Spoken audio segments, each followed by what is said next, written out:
शुरुआत एक लड़की को दिखाने से होती है जो नर्स थी। अपना काम खत्म करने के बाद वो अपने घर की तरफ लौट रही थी। वो जब लिफ्ट में गई अपने फ्लैट में जाने के लिए तो एक हेलमेट पहना इंसान भी लिफ्ट में चढ़ जाता है। लिफ्ट जैसे ही तीसरे फ्लोर पर रुकी, दोनों ही यहाँ उतर गई। तब वो नर्स अपने फ्लैट में और हेलमेट वाला आदमी उसके पास ही वाले फ्लैट में चला जाता है। अंदर आने के बाद नर्स अपने दोस्त से बात करने लगी। वो उसे बता रही थी कि मेरे साथ वाला पड़ोसी मुझ पर नजर रखता है। बात करते करते नर्स का ध्यान सामने गया जहाँ एक शर्ट पड़ी थी जो कि उसकी नहीं थी। उसे शक था कि ये जरूर साथ वाले पड़ोसी ने रखी है, इसलिए वो गुस्से में उसके फ्लैट के बाहर जाकर धमकाने लगती है कि मुझे पूरा यकीन है मेरे जाने के बाद तुम मेरे फ्लैट पर आते हो। मैंने इस वजह से अपने फ्लैट में कैमरा भी लगवाया हुआ है और अब देखना मैं पुलिस को कॉल करके बुला रही हूँ। अब शक की बुनियाद पर नर्स ने सच में कैमरा लगवाया हुआ था, पर अभी उसने कैमरा की रिकॉर्डिंग चेक नहीं की थी। उसे धमकाने के बाद नर्स जब अपने फ्लैट में आई तो कोई उसके दरवाजे पर दस्तक देता है। वो जब चेक करने बाहर गई तो कुछ दूर से आवाजें आ रही थी। तभी नर्स बेध्यानी में अपना फ्लैट खुला ही छोड़कर चेक करने चली जाती है। वहाँ उसे छोटी बच्ची मिली। नर्स कहती है, बेटा इतनी रात को यहाँ क्या कर रही हो, जाओ अपने घर चले जाओ फौरन। जिसके बाद नर्स वापस अपने घर आ गई। कैमरा की रिकॉर्डिंग चेक कर ही रही थी कि तभी उसे अपने पीछे से किसी की आहट महसूस हुई। उसने जैसे पीछे मुड़ के देखा, वहाँ वही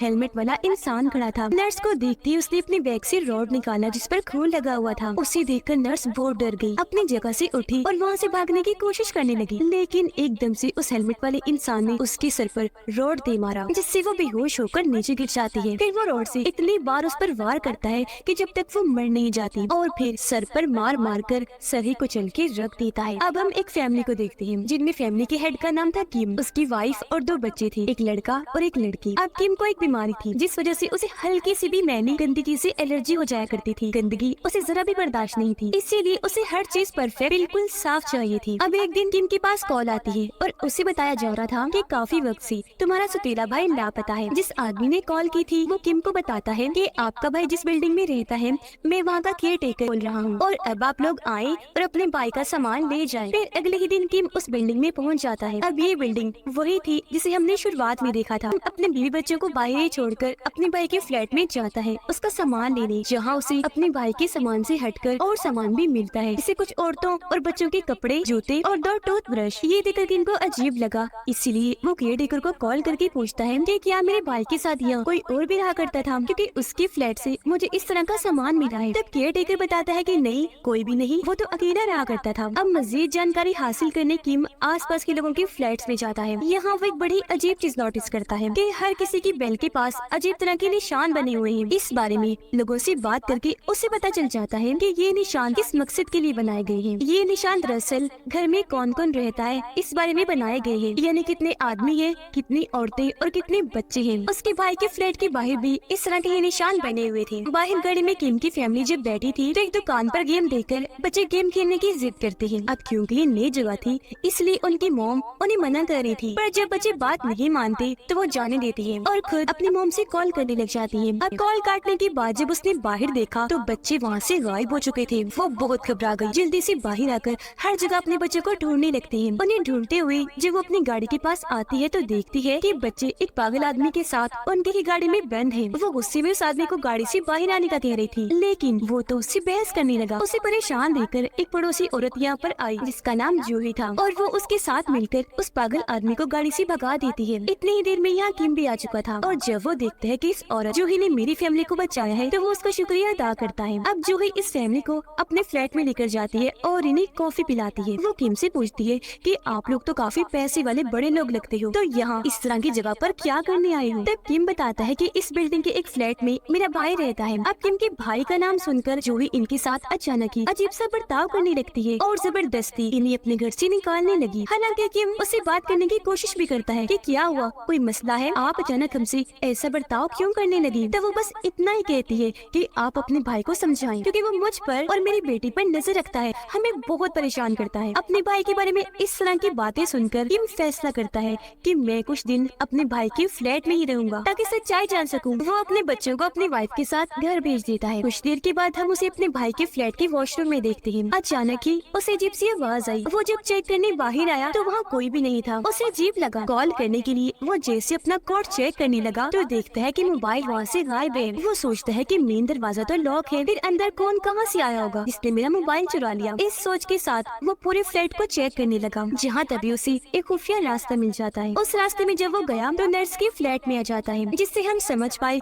कि नर्स अपने जिस पड़ोसी की बात कर रही थी कि जो उसे परेशान करता था वो और कोई नहीं बल्कि किम का भाई ही था। और उसका शक सही था कि मेरे जाने के बाद वो पड़ोसी यहाँ आ जाता है। अब किम की वाइफ अपनी बेटी को स्कूल से लेकर घर वापस जा रही थी। वो जब पार्किंग एरिया में थी तो वहाँ सामने ही हेलमेट वाला बंदा भी खड़ा हुआ था। फिर वो जैसे लिफ्ट में गई, वो हेलमेट पहना इंसान भी उनके साथ लिफ्ट में चढ़ गया। अब जैसे किम की वाइफ एक फ्लोर पर उतरी, हेलमेट वाला इंसान नोटिस कर लेता है और इस तरह उसने देख लिया था कि वो किस फ्लैट में रहती है। अब किम की वाइफ का एक पार्सल आया था जिसे लेने वो बिल्डिंग के बाहर आई और जो बच्चे घर में अकेले थे तो हेलमेट वाला इंसान उनके दरवाजे पर आकर दस्तक देने लगता है। किम की वाइफ जब पार्सल खोलती है तो हैरत, वो बिल्कुल खाली था। तभी बच्चे अपनी मॉम को कॉल करके बताते हैं कि दरवाजे के बाहर कोई है जो कब से दस्तक दे रहा है। उनकी मॉम समझाती है कि बेटा मैं बस आ रही हूँ और दरवाजा बिल्कुल न खोलना। हेलमेट वाला इंसान दरवाजे पर बने छोटे से सुराख के जरिए अंदर हाथ डालता है, लॉक खोलकर अंदर घुसने की कोशिश करता है पर नाकाम रह जाता है। दौड़ते भागते किम की वाइफ भी वापस अपने फ्लैट में आ जाती है। उसने जैसे दरवाजा खोला, ऊपर वाले फ्लोर से आता हुआ हेलमेट वाला इंसान उसे देख लेता है और जबरदस्ती उनके घर में घुसने की कोशिश कर रहा था। लेकिन जैसे तैसे किम की वाइफ उसे बाहर ही रोके रखती है और मदद के लिए भी जोर से चिल्लाने लगती है। उसकी आवाज सुनकर सामने वाले फ्लैट से एक आदमी निकलकर बाहर आया, जिसे देखकर हेलमेट वाला इंसान वहाँ से भाग जाता है। इस बारे में फौरन किम को बताया गया,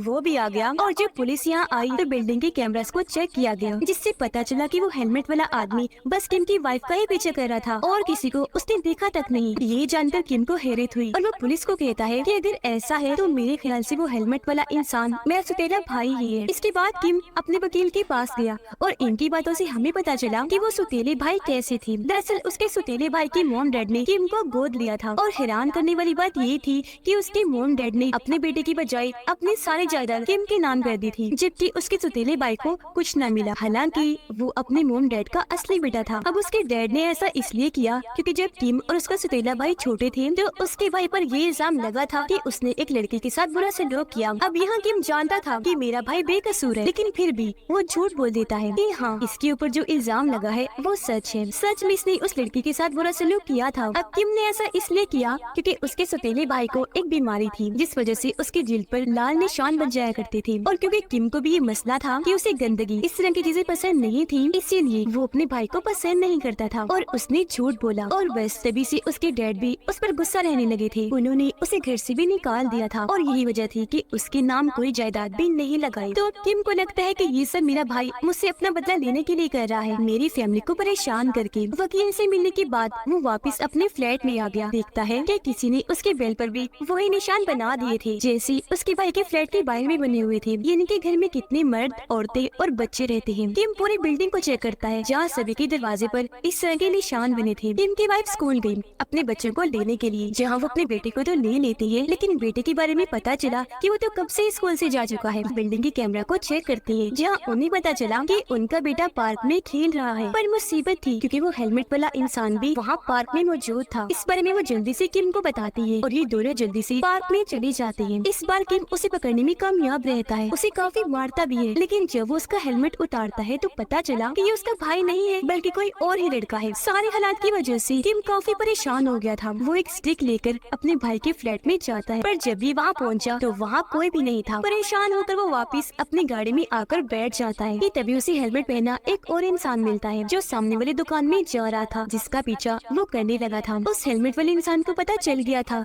कि ये मेरा पीछा कर रहा है, तो वो वहाँ से भागने लगा, पर उसके पीछे भागकर किम उसे पकड़ लेता है जहाँ इन दोनों की हाथापाई होने लगी। उसका भी जब हेलमेट उतारा गया तो पता चला कि ये भी उसका भाई नहीं है बल्कि ये शुरुआत वाली नर्स का दोस्त है। जिसके बाद ये दोनों किम के भाई के फ्लैट में आ जाते हैं और बातें करने लगते हैं। यह नर्स का दोस्त किम को बताता है कि मैंने अपनी दोस्त नर्स को अपना क्रेडिट कार्ड दिया था, वो तो काफी महीनों से लापता है, लेकिन मेरा क्रेडिट कार्ड मुसलसल बहुत ज्यादा इस्तेमाल हो रहा है। ये दोनों बात कर ही रहे थे कि तभी किम की नजर बाहर गई जहाँ पर हेलमेट वाला इंसान उस खुफिया रास्ते के पास ही खड़ा था। ये दोनों जल्दी से भागकर उसका पीछा करते हैं और नर्स के फ्लैट में आ जाते हैं। ये दोनों जब उसे ढूंढ रही थी तो तभी किम को अलमारी में नर्स की लाश मिलती है जो खून में लत पर प्लास्टिक शीट में लिपटी हुई थी। वो आकर फौरन किम के ऊपर गिर जाती है जिससे वो काफी डर गया, चिल्लाने लगता है। उसकी आवाज सुनकर नर्स का दोस्त वहाँ आ गया और जब उसे पता चला कि मेरी नर्स दोस्त मारी गई है तो वो काफी दुखी हो गया। लेकिन तभी पीछे से हेलमेट वाला इंसान उसकी कमर में चाकू घुसा देता है जिससे वो काफी जख्मी हो गया। पर अगले पल हेलमेट वाला इंसान उसके सर पर जोरदार लगातार वार करके उसकी जान ही ले लेता है, जिसके बाद अब वो किम के पीछे पड़ जाता है और रॉड से लगातार उस पर हमला करने लग गया था। किम भी इस दौरान चाकू लेकर उसके पीछे पड़ गया था। भाई फिर अचानक ही एक दो रॉड किम को लगे भी, लेकिन फिर भी उसने बचते बचाते उसे पकड़ ही लिया और इन दोनों की जोरदार हाथापाई होने लगी। किम उसके ऊपर आकर हेलमेट हटाने की कोशिश करता है, ये चेक करने के लिए कि आखिर ये कौन है, पर तभी वो चालाक इंसान अपनी जान छुड़वाने के लिए उसकी टांग में चाकू घुसा देता है, जिससे किम को इतनी तकलीफ हुई कि उसने हेलमेट वाले इंसान को छोड़ दिया। और अब हेलमेट वाला इंसान चाकू लेकर किम को मारने ही वाला था कि तभी किम वहाँ पड़ी ईंट उठाकर उसके हेलमेट पर दे मारता है और जल्दी से अपनी जान बचाकर एक फ्लैट में आ गया, जो कि उस औरत जूही का था। उस वक्त जूही तो घर पर नहीं थी, लेकिन उसकी छोटी बेटी थी जिसकी एक आँख खराब थी। यह किम अपने जख्मों की मरहम पट्टी करता है और क्योंकि उसका मोबाइल बंद हो गया था तो वो जूही की बेटी से एक फोन मांगता है, जिस पर बच्ची उसे एक कमरे में लेकर गई, जहाँ पर हैरत बहुत सारी औरतों के पर्स, बच्चों के खिलौने और ढेर सारे फोन पड़े हुए थे। बच्ची उन्हीं में से एक फोन किम को लाकर देती है, जो किम का ये फोन था, जो उसके कोट से तब गायब हुआ था जब वो अपने भाई के फ्लैट पर था। किम हैरान होते हुए बच्ची से पूछता है कि तुम्हें ये फोन कहाँ से मिला? तब बच्ची बताती है कि ये फोन तो मुझे मामा ने ला कर दिया। ये सुनकर किम को सारी बात समझ आ गई थी, यानी कि हेलमेट पहनकर सबको जो मारता है वो और कोई नहीं बल्कि इस बच्ची की मॉम जूही है, और जिन लोगों का सामान वहाँ पड़ा था वो सब इसके शिकार थे। ये जानकर किम चक्कर खाकर वही जमीन पर गिर जाता है, लेकिन जब उसकी नजर सामने गई तो उसे अपने भाई की लाश दिखती है, जो भी खून में लथपथ थी, बिल्कुल नर्स की ही लाश की तरह। इससे पहले कि वो कुछ करता, हेलमेट पहने जूही भी यहाँ आ जाती है और किम के सर पर जोरदार रॉड से हमला कर देती है, जिससे वो बेहोश हो गया। उसे मरा हुआ समझकर जूही उसका सारा सामान ले लेती है। उधर किम की वाइफ अपने सामान की पैकिंग कर रही थी, क्योंकि वो अपने बच्चों को अपनी मॉम के घर अमेरिका भेज रही थी।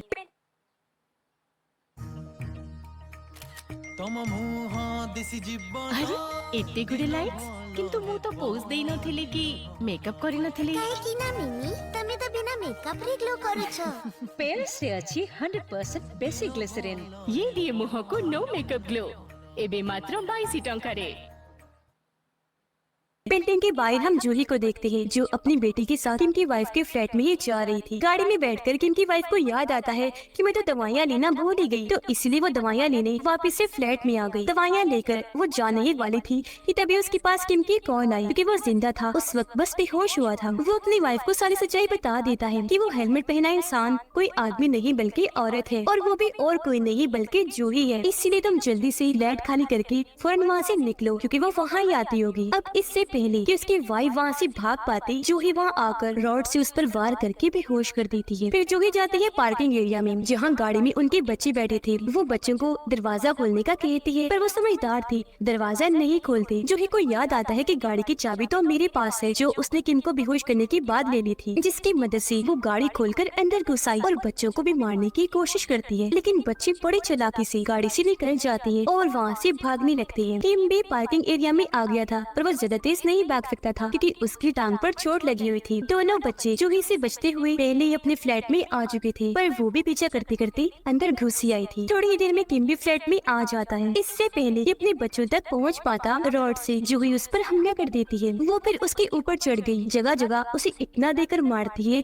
कि किम बेहोश हो जाता है, जिसके बाद वो दोबारा से बच्चों के पीछे पड़ गई। इतनी ही देर में किम को भी होश आ गई और वो आराम से रोकते हुए उसे समझाता है कि देखो, तुम्हें ये घर दौलत पैसा चाहिए ना, तो तुम सब रख लो, लेकिन प्लीज मेरी फैमिली को कुछ मत करना, उन्हें छोड़ दो, जाने दो यहाँ से। जूही भी उसकी बात सुनती है और यहाँ उनकी बात बनने ही वाली थी कि तभी दरवाजे पर दस्तक होती है, क्योंकि वहाँ पुलिस आ गई थी। इस वजह से वो घबरा गई, दोबारा से किम पर हमला करके गला दबाकर उसे मारने की कोशिश करती है। अब थोड़ी देर पहले किम ने देखा था कि पूरे घर में पेट्रोल लीक होकर फैला हुआ है, इसीलिए वो लाइटर लेता है और वहाँ आग लगा देता है। आग फैलते फैलते पूरे ही घर में लग जाती है। आग को देखकर जूही काफी घबरा गई, क्योंकि आग उसके बहुत करीब थी और उसके कपड़े भी जल रहे थे। वो पानी डालकर आग बुझाने की कोशिश करती है, लेकिन आग की लपेट में वो पूरी तरह आ चुके थे, पूरी तरह जलकर उसकी मौत हो जाती है। तभी दरवाजा खोलकर पुलिस भी अंदर आ गई और इस पूरी सूरत हाल को संभालते हुए इस फैमिली को भी बचा लेती है। अगले दिन दिखाया गया ये फैमिली बिल्कुल ठीक सही सलामत है। किम ने अपना फ्लैट छोड़ दिया है, जहाँ अब एक नई फैमिली शिफ्ट हो रही थी, क्योंकि किम अपनी पूरी फैमिली को लेकर हमेशा के लिए अमेरिका शिफ्ट हो रहा था। इसके बाद हम देखते हैं कि उस फ्लैट की एक अलमारी में जूही की बेटी अभी तक छुपी हुई है। अब मैं आपको एक बात बताती हूँ। शुरुआत में जूही का टारगेट नर्स नहीं बस किम का भाई ही था, लेकिन जब नर्स ने आकर उसे पुलिस बुलाने की धमकी दी तो वो घबरा गई। उसने नर्स को भी मार डाला, जिसके बाद जूही ने उन दोनों के फ्लैट्स को इस्तेमाल किया, क्योंकि जहाँ वो पहले रहती थी वहाँ पुलिस आ गई, जिस वजह से उन्हें वो फ्लैट खाली करना पड़ा। फिर जूही ने किम और उसकी फैमिली को अपना टारगेट बनाया। ऐसा उसने बहुत से लोगों के साथ किया था। वो लोगों को मारकर उनका सब कुछ चुरा लिया करती थी। अब वो तो मर चुकी थी, तो शायद ये बुराई खत्म हो जाए, वरना उसकी बेटी तो जिंदा है ही, जिसके जरिए ये सिलसिला चलता रहेगा। ये फिल्म इधर ही खत्म हो जाती है।